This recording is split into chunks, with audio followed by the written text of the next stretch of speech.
Assalamu alaikum. Lately, a lot of Canadians have been enjoying evening walks to get a bit of fresh air after long days at home during this pandemic. On Sunday in London, Ontario, that's what a grandmother, 2 parents, and 2 children went out to do. 3 generations of the Afzul family.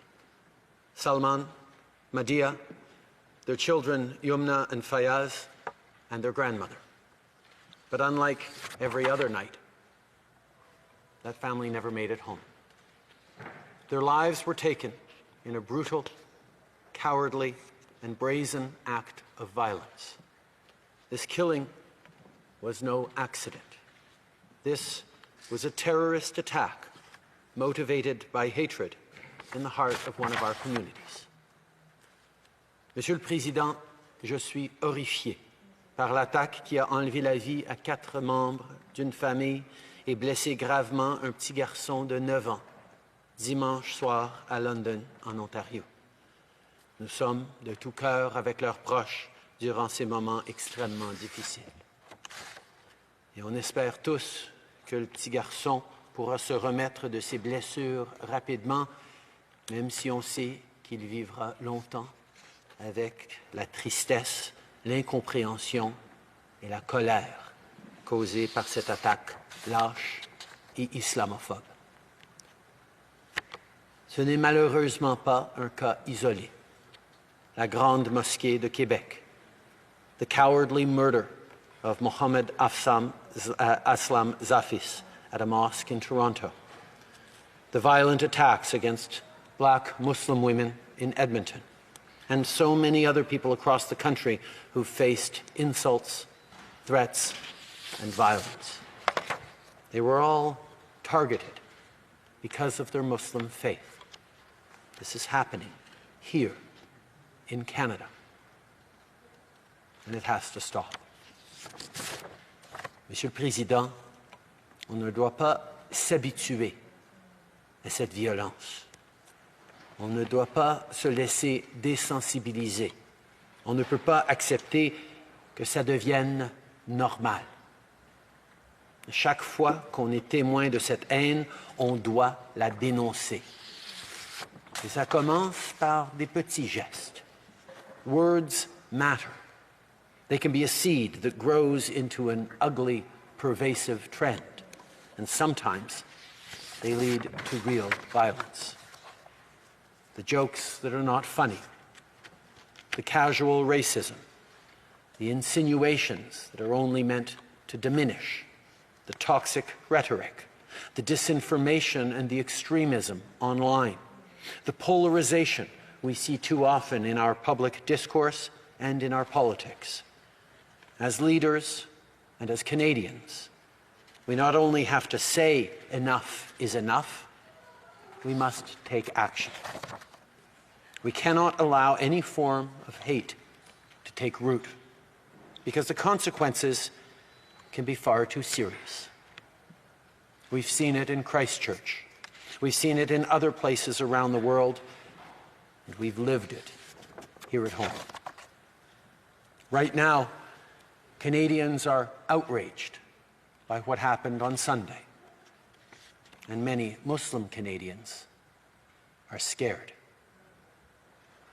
Last night, I spoke with the Mayor of London, Ed Holder, and a representative of the local Muslim community, Nawaz Tahir, to share my condolences and discuss the urgency of what more we must do to keep our communities safe. Mr. Speaker, we stand with the people of London and with Muslim communities across the country. We're going to continue to fund initiatives like the Security Infrastructure Program to help protect communities at risk and their schools and places of worship. We'll continue to fight hate online and offline, which includes taking even more action to dismantle far-right hate groups, like we did with the Proud Boys, by adding them to Canada's terror listing. And we'll continue doing everything we can to keep communities safe. L'auteur de l'attaque cruelle de dimanche à London ne nous représente pas en tant que Canadiens. parce qu'on sait qu'on est plus fort dans la paix que dans la haine et la violence. Mais on sait aussi qu'il faut se dire la vérité. Cette haine et cette violence existent chez nous, que ce soit dans la rue, en ligne ou ailleurs. Et tant qu'elle va exister, on va avoir du travail à faire.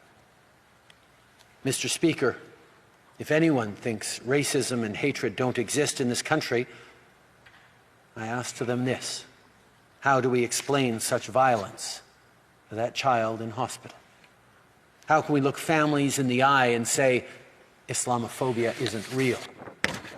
When you listen to the black Muslim woman who constantly looks over her shoulder at the bus stop, fearing someone will pull off her hijab or hurt her, she'll tell you Islamophobia exists.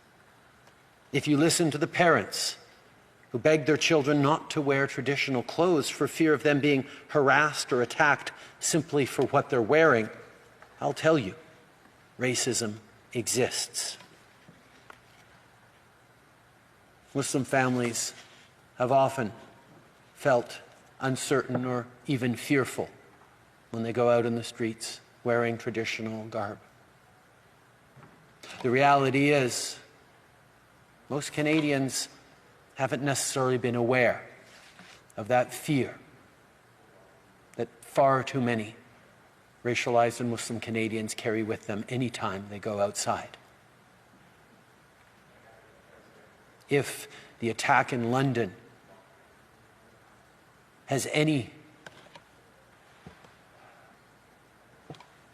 follow-up or I don't even want to say positive, but any impact on non-Muslim Canadians, it should be this: to understand the anxiety and the fear that our fellow Canadians carry, that they shouldn't be. And it is on all of us to understand that experience and be there to support and to help. We can and we must act. As Canadians, we've been fighting a global pandemic for over a year now, and we did it by coming together, by working together. And that is the only way of confronting the ugly face of hatred. I want all Canadians to know that we are all diminished when any one of us is targeted. We need to stand up to reject racism and terror and work together to embrace what makes our country strong, our diversity. May peace and blessings be upon you.